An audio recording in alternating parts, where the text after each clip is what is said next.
Hello again.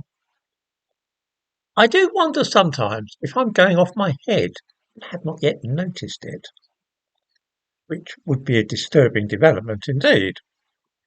Of course, men of my age do indeed become senile, losing their wits and wandering in their minds, so it is by no means inconceivable that such a fate has indeed befallen me. I am prompted to think along these lines by seeing newspaper headlines this week which claim that immigration to this country is being brought under control. This is being hailed as good news indeed. Even the Guardian newspaper seems to be enthusiastic about the recently published figures, which reveal that over 430,000 foreigners settled in Britain last year. I give a link in the description to this video to their news item about this, and we read that it is a sharp decline and the largest numerical drop for any 12-month period. We are told too that the number of people leaving the UK has returned to a similar level as in the year ending June 2017. I honestly think that I must be losing my senses, because I cannot for the life of me see anything even remotely good about the fact that the number of foreigners equivalent to the entire populations of Oxford, Cambridge and Norwich turned up in this country last year and are likely to remain here for good. That sounds to me like catastrophic news, something which should set alarm bells ringing in the mind of any right-thinking person. 400,000 people. 400,000 people who will need water and electricity, homes, doctors, public transport. I wonder if anybody can imagine what the effect upon the National Health Service alone would be of hundreds of thousands of extra people who will need to register with a GP and perhaps also need hospital treatment.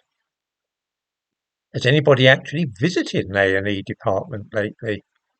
Almost all those who are waiting for attention are foreigners and immigrants. Mind, nearly all the staff are also foreigners and immigrants. These places look like somewhere in the third world.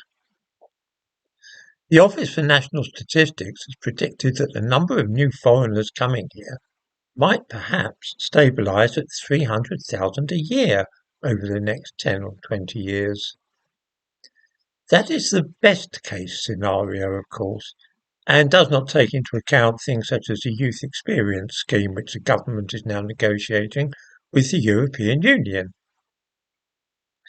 The EU is pressing for 100,000 people under the age of 30 or 35 be able to come to Britain every year and stay for 4 years.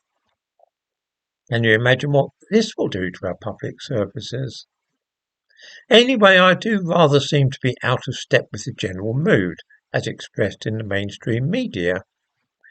The consensus is that the recently published figures are actually really good news, not the disaster which I see them as at all. Perhaps then I'm quite mistaken in my own perception, and this really is the first sign of the onset of Alzheimer's. Here am I, saying that only those who are completely demented will be pleased at the new statistics, but an easier explanation, one more economical, and far more in keeping with Occam's razor, would be that it is I who am demented, and everybody else sensible and sane.